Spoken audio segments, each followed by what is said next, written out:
All right, Dennis, just 4 days away from the NHL trade deadline, and our coverage here on the fourth period brought to you by Betway. Let's start things in Montreal, where GM Kent Hughes really isn't open for business yet, but it doesn't mean he's not answering the phone call, Dennis.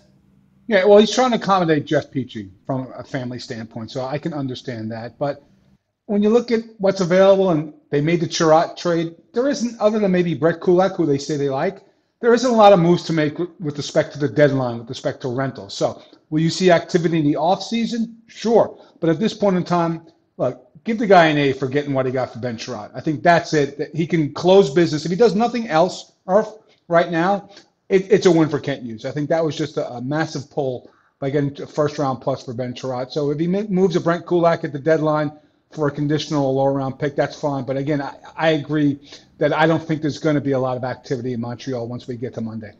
Yeah, it's funny. You mentioned offseason. I find it hard to believe that the Montreal Canadiens team is going to look the same as it ends this season as it will next season. Now, let's go to Philadelphia, where obviously lots of talk about Claude Giroux and everything that's going on there. But another player that there might be some chatter about is Ivan Provorov. Yeah, and look, everybody talks about Jacob Chikrin, but here's another player who's, 25 years old, a little bit more expensive than Jacob Chikrin. He's in the sixes with respect to his cap hit. Has not had a good season, but yes, there's chatter about Ivan Provorov, but I would be very careful here. I think just the bad seasons, and it's been a couple of rough seasons, but he really hasn't had a legitimate partner.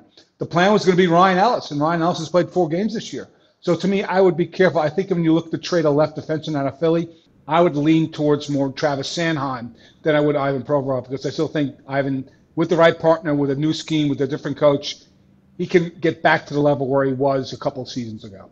Yeah, no, this man over here in the Pacific Northwest was just celebrated by the Seattle Kraken for playing in his 1,000th game, and that's Mark Giordano, former captain of the Calgary Flames, current captain of the Seattle Kraken. Where do we think that he's going to end up, Dennis? Other than Hampus Lindholm, this is the highest value target right now with respect to trades. Right? He's going to get a first-round pick. It's going to be Boston. It's going to be the Rangers, Toronto, the Hurricanes. To me, this is a guy who's going to come in and could put a team over. He could be the final piece in the championship puzzle. And maybe the Bruins aren't a championship team, but the other teams have designs on that. So I think it's a situation where he could add. It's not a big market for this player because, again, there's only a handful of teams that he could really be the difference maker on. But I think, yeah, once we get to Monday, it's Ronnie Francis' job to go get that first-round pick like Kent Hughes did with Ben Chirot in Montreal for this player who could certainly make a difference in the lineup with respect to a contending team. DB, thank you so much for this. It's funny you mentioned the first-round pick because this Seattle Kraken team, a lot of expectation for them before they came into the NHL, but now, they're probably going to have to retool their team next season just to be competitive. Again, thank you for this, DB. Our coverage here on the fourth period trade deadline will continue, and it's brought to you by Betway.